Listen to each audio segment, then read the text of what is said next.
President Trump flatly contradicting his aides and even his vice president's assessment that Russia had nothing to do with his decision, saying he was thinking, quote, this Russia thing with Trump and Russia is a made-up story, end quote, when he decided to fire James Comey. This morning, that extended interview with Lester revealing a series of inconsistencies in what the White House has for days been saying publicly.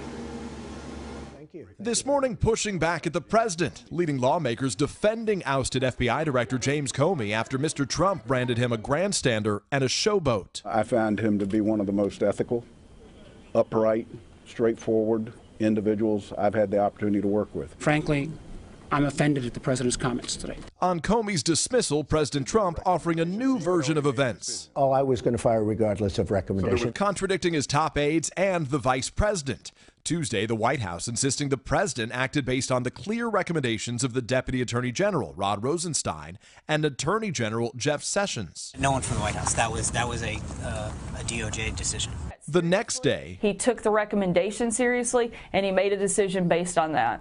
Vice President Pence punctuating the point. President Trump made the right decision at the right time, to accept the recommendation of the Deputy Attorney General.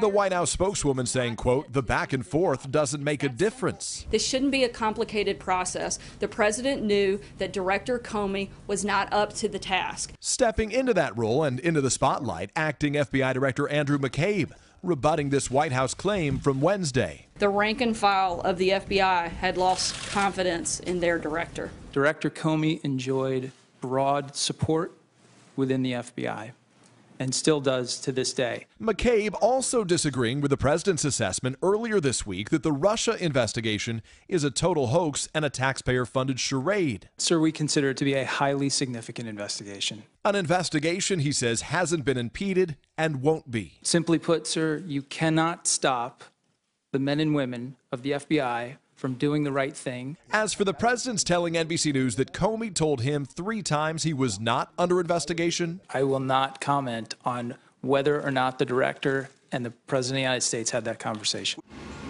Also this morning, back live at the White House, another embarrassing headline here after the White House was forced to admit that it was duped into allowing a Russian state media photographer into the Oval Office by claiming he was the Russian foreign minister's official photographer. The White House saying there was no immediate plan to release the images. These images caught them off guard when the photos posted online shortly after that meeting. The White House did not release its own photos until yesterday, and they dismiss any concerns of any security threat by that photographer being in the Oval Office. Matt and Savannah, back to you. Peter Alexander at the White House, thank you.